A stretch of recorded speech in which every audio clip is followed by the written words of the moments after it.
नमस्कार, आप ये नौहरा देख रहे हैं। मैं हूं देवेंद्र कुशवाहा। आज हर रोज की तरह 4 अखबार लेकर के मैं उपस्थित हूं आपके सामने। नवभारत टाइम्स, अमर उजाला, दैनिक हिंदुस्तान और दैनिक जागरण। इन चारों अखबारों में क्या लगी हैं सुर्खियां, क्या है दूसरे नंबर की खबर, यह सब हम आपको बताएंगे। क्या छपा है और क्या छिपा है यह भी हम आपको बताएंगे। यह भी बताएंगे कि अखबार क्या कहना चाहता है आपसे। तो सबसे पहले उठाते हैं नवभारत टाइम्स। ज़्यादा समय नहीं है मेरे पास, आज 10 मिनट में ही पूरा समेटना है, आपसे सारी बातें बतानी हैं। तो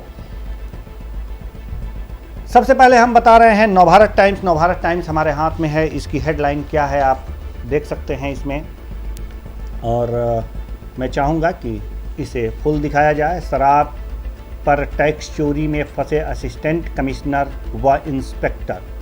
सहारनपुर की खबर है, इसे प्रमुख खबर बनाया है नवभारत टाइम्स ने। अच्छी चीज़ है।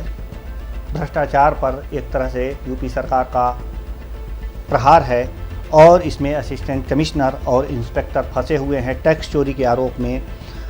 अखबार लिखता है कि टैक्स व एक्साइज ड्यूटी चोरी मामले में जिले में तैनात आबकारी असिस्टेंट कमिश्नर जगराम पाल और आबकारी इंस्पेक्टर अरविंद कुमार के खिलाफ FIR दर्ज हो चुकी है। STF ने बुधवार को टैक्स व एक्साइज ड्यूटी चोरी के खेल में शामिल कंपनी के अधिकारियों समेत 8 लोगों को गिरफ्तार किया था और उसी का यह प्रतिफल है कि इन लोगों के नाम सामने आए हैं। ऐसा नहीं है कि यह अचानक हुआ है। मुख्यमंत्री कार्यालय से इस बात की सुगबुगाहट 3 महीने पहले ही हुई थी और यह जानकारी थी 3 महीने पहले ही CM दफ्तर से इस बात का STF को आदेशित किया गया था कि सहारनपुर में एक जो कंपनी है, कंपनी का नाम आपको मैं बताना चाहूँगा कि इस कोऑपरेटिव कंपनी जो है वहाँ पर अधिकारियों के साथ मिलकर के खेल चल रहा है और यह जांच और नज़र STF ने तभी से यहाँ बनाए हुए थी। आपको बताएं कि STF के मुताबिक बुधवार को करीब 32 लाख रुपए कीमत की शराब से लदा ट्रक पकड़ा गया था और इस ट्रक की बिल्टी 1 मार्च को कटी थी और इस बिल्टी पर एक ट्रक पहले ही जा चुका था।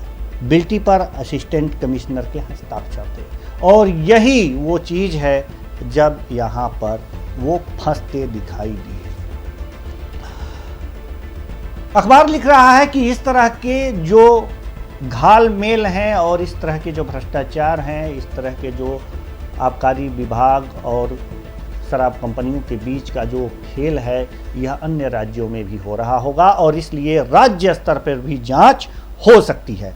यह नवभारत टाइम्स ने लिखा है, बताया है साफ तौर पर। यानी कि एक चीज इसमें गौर करने वाली बात है कि सहारनपुर में 3 महीने पहले से ही मुख्यमंत्री दफ्तर को इस बात की जानकारी हुई थी। यानी कि मुख्यमंत्री कार्यालय जो है वह बराबर नज़र रख रहा है, बहुत ही सतर्क है और कुछ भी गड़बड़ी कहीं भी हो रही है तो उसकी पैनी निगाह उस पर पड़ रही है। ये अच्छे प्रशासन का एक लक्षण है और इस तरह से ही एक अच्छा प्रशासन चलाया जा सकता है। इसके लिए योगी आदित्यनाथ जी जो मुख्यमंत्री हैं उनको बहुत बहुत धन्यवाद। दूसरा अखबार जो हमारे हाथों में है वो है अमर उजाला, और अमर उजाला क्या सुर्खियां लगा रहा है मैं आपको दिखाना चाहूँगा इस माध्यम से, इस कैमरे के माध्यम से, कि विदेश में दान दे रहे मगर अपने लोगों को पूरी क्षमता से नहीं लगा रहे टीका। हाईकोर्ट ने यह आदेश दिया। हाईकोर्ट ने यह आदेश दिया है कि विदेश में आप दान दे रहे हैं। हाईकोर्ट ने कहा है कि जो कोरोना का टीका है विदेश में आप दान दे रहे हैं मगर अपने लोगों को पूरी क्षमता से टीका नहीं लगा रहे हैं। क्या है इसके अंदर? बड़ा ही घालमेल है, इसको साफ करना होगा। अंदर की बातों जो अंदर इसने लिखा है अखबार ने, उस पर ध्यान देना होगा। क्या ध्यान देना होगा? दिल्ली हाई कोर्ट ने केंद्र द्वारा कोरोना टीकाकरण के वर्गीकरण पर उठाए सवाल, कहा तर्क समझाएं। तर्क समझाने की बात कर रहा है। कि दिल्ली हाईकोर्ट ने केंद्र द्वारा कोरोना टीकाकरण के वर्गीकरण पर सवाल उठाए हैं। कहा है कि तर्क समझाइए। क्या तर्क समझाइए, ये मैं आपको बता रहा हूं कि दिल्ली हाईकोर्ट ने बृहस्पतिवार को कहा कि कोरोना के टीके दूसरे देशों में दान किए जा रहे हैं, विदेश में बिक्री भी हो रही है, मगर अपने लोगों पर पूरी क्षमता से टीके नहीं लगाए जा रहे हैं। क्यों? जो कोर्ट है वो केंद्र सरकार को 9 मार्च तक हलफनामा देकर टीकाकरण में वर्गीकरण के पीछे का तर्क स्पष्ट करने को कहा है। साथ ही टीका बनाने वाली कंपनी सीरम इंस्टीट्यूट और भारत बायोटेक को उनकी निर्माण क्षमता बताने को भी कहा है। कोर्ट 10 मार्च को इस मामले में सुनवाई करेगा। तो जहां हर चीज़ फेल हो जाते हैं वहां पर कोर्ट का डंडा चलता है, कोर्ट स्वतः संज्ञान लेता है और कई बातें ऐसी आती हैं जिस पर अगर केंद्र सरकार बेकाबू होता है तो उनकी लगाम खींचने में भी कसर नहीं छोड़ता, चाहे कोई भी सरकार हो। और यह करके कोर्ट ने एक बहुत ही बढ़िया काम किया है, क्योंकि यह जानने का सबको हक है। अब हम आते हैं तीसरे पेपर जो हमारे हाथ में है, हिंदुस्तान। हिंदुस्तान क्या लिख रहा है, इसकी हेडलाइन क्या है, आपको मैं बता दूं कि यह OTT प्लेटफॉर्म पर शिकंजा कसने के संकेत की बात कर रहा है। सुनवाई हुई है, सुप्रीम कोर्ट ने कहा है कि OTT पर दिखाई जा रही अश्लील सामग्री तंत्र बनाना जरूरी। मैं आपको ये दिखाना चाहूँगा, OTT वाली बात है, मैं आपको बता रहा हूँ कि OTT प्लेटफॉर्म पर शिकंजा कसने के संकेत हाईकोर्ट के में हो माफ़ कीजिएगा, सुप्रीम कोर्ट में इस बात की सुनवाई हो रही है। मैं आपको बताऊं सवाल क्यों, आपको बताएं कि सुप्रीम कोर्ट में गुरुवार को कहा है कि ओवर दी टॉप यानी कि OTT प्लेटफॉर्म पर कई बार किसी न किसी तरह की अश्लील सामग्री दिखाई जाती है और इस तरह के कार्यक्रमों पर नज़र रखने के लिए एक तंत्र की आवश्यकता है। सुप्रीम कोर्ट ने ये बातें कही हैं। सही बात है, OTT प्लेटफॉर्म पर ऐसी अश्लील तस्वीरें दिखाई जाती हैं, वीडियोस दिखाए जाते हैं जिसका समाज पे बुरा असर होता है और इसके लिए एक तंत्र बनाया जाना आवश्यक है OTT पर नियंत्रण करने के लिए, सेंसरशिप करने के लिए कि इस प्रकार के जो भी वीडियोज, अश्लील वीडियोज हैं, फोटोज हैं, वो न दिखाए जा सकें। साथ ही आपको बताएं कि इलाहाबाद उच्च न्यायालय के 25 फरवरी के आदेश को चुनौती दी है, जिसमें वेब श्रृंखला तांडव को लेकर उनके खिलाफ दर्ज प्राथमिकी के सिलसिले में तांडव वाली बात है, यह सारी चीज़ इसमें दिखाया जा रहा है। आपको बता दें कि यह अखबार बॉक्स में यह बता रहा है कि 55% लोग ये देख रहे हैं OTT प्लेटफॉर्म। बहुत ही मोमाइजिक द्वारा किए सर्वे के मुताबिक 70% लोग मोबाइल पर वीडियो सामग्री देखते हैं। इसमें 55% लोग टीवी शो, खेल, फिल्में, नेटफ्लिक्स, अमेजन प्राइम और हॉटस्टार जैसे प्लेटफॉर्म पर इन दिनों देख रहे हैं। अब आपको बता दें कि OTT क्या है, अखबार ये भी बताता है। OTT यानी ओवर द टॉप, यह एक ऐसा प्लेटफॉर्म है जहां इंटरनेट माध्यम से वीडियो लोगों को उपलब्ध कराए जाते हैं। आजकल कई फिल्में और धारावाहिक इस पर आ रहे हैं, बड़ी कंपनियां भी इस क्षेत्र में काम कर रही हैं। तो ये है सारी चीज़ें। एक चीज़ और मैं आपको बताऊँगा, अभी हिंदुस्तान में जो फ्रंट पेज पे छपी है लखनऊ की खबर है, जिसे हमारे कैमरामैन संदीप ने सुझाया है कि ये बताना बहुत ज़रूरी है, लेकिन पहले हम अन्य खबरों को बता लें। जो 4 हमारे पास अखबार हैं उसकी प्रमुख हेडलाइंस क्या हैं वो चीज़ मैं आपको बता दूं। तो दैनिक जागरण अब इसके बाद नंबर आता है, दैनिक हिंदुस्तान के बाद दैनिक जागरण अखबार हमारे हाथ में है। इसने अपनी पहली खबर क्या बनाई है मैं आपको बता दूं कि यह पहली खबर जो है इन्होंने बनाया है वही अश्लीलता परोसते हैं OTT नियम जरूरी सुप्रीम कोर्ट यह कह रहा है।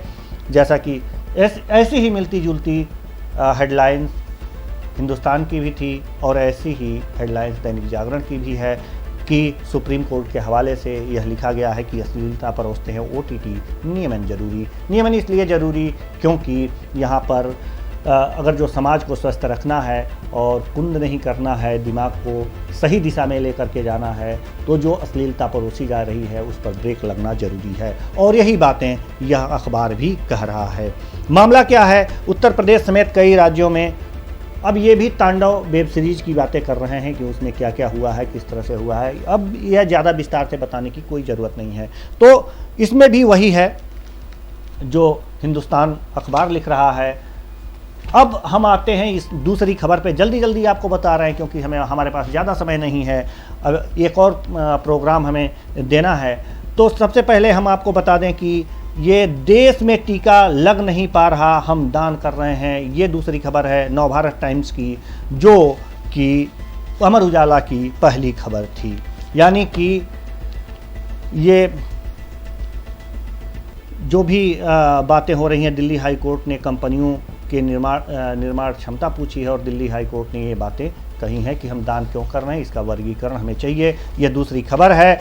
अमर उजाला की दूसरी खबर के बारे में अगर जो आपको बताएं तो विकास निधि में विधायकों को 3-3 करोड़, विधायक निधि के स्थान पर इस राज्य को करा सकेंगे क्षेत्र में काम। 3-3 करोड़ विधायकों को काम कराने के लिए, या अपना जो अगला विधानसभा चुनाव आने वाला है उसमें अपने काम, अपनी पार्टी को, अपने काम को जो है दिखाने की, जो अगर नहीं दिखाएंगे तो आगे चुनाव में कैसे आएंगे, उसके लिए क्या होता है, कैसे होता है, ये अलग की बातें हैं। हम आते हैं हिंदुस्तान पर। हिंदुस्तान ने क्या लिखा है, दूसरी खबर इसने लगाई है, लखनऊ रहने के लिहाज से प्रदेश का सबसे अच्छा शहर। रैंकिंग मिली है 10 लाख से अधिक आबादी वाले जो शहर हैं उसमें, जो उत्तर प्रदेश के 10 लाख से ज़्यादा आबादी वाले शहर हैं उनमें कौन कितने नंबर पे है। लखनऊ, वाराणसी, कानपुर, ये जो शहर हैं ये रहने लायक हैं, और जो 10 लाख से कम है झांसी, मुरादाबाद, रायबरेली, ये सारी चीज़ें हैं। इसमें बहुत ज़्यादा ज़रूरी नहीं है कि आपको परोसा जाए। एक खबर जो बहुत ही महत्वपूर्ण है और इसको हमारे कैमरामैन संदीप कुमार ने सजेस्ट किया है कि ये ज़रूर होना चाहिए, और मैं धन्यवाद देना चाहूँगा संदीप का कि इधर इन्होंने ध्यान दिलाया हमारा। दरोगा ने ड्यूटी के दौरान खुद को गोली से उड़ाया। बड़ी बात नहीं है, आती रहती हैं ऐसी बातें, लेकिन सोचने वाली बात यह है कि अगर यह किसान होते तो बात समझ में आता, अगर बेरोजगार होते तो बात समझ में आता, अगर व्यापारी होते और व्यापार में घाटा लगा होता तो बात समझ में आता। लेकिन एक अधिकारी, दरोगा, सब इंस्पेक्टर इनको कहते हैं, ऐसा व्यक्ति जो अपराध रोकने के लिए सरकार द्वारा ट्रेंड किया गया। आखिर क्या ऐसी चीजें आती हैं, क्या ऐसी बात आती है कि वह व्यक्ति अपने आप को खत्म करने पर उतारू हो जाता है।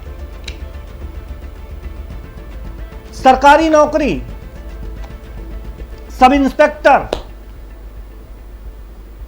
कभी कभी थाने भी मिल जाएंगे, कभी कभी चौकियां भी मिल जाएंगी, अच्छी खासी सैलरी।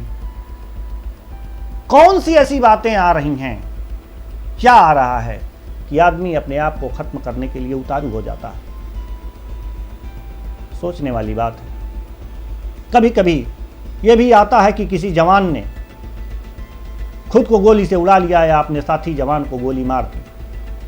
आखिर कौन सी वो स्थिति है और कौन सी वो परिस्थितियां हैं जिसमें एक व्यक्ति को अपनी जीवन लीला खत्म करना आसान लगता है।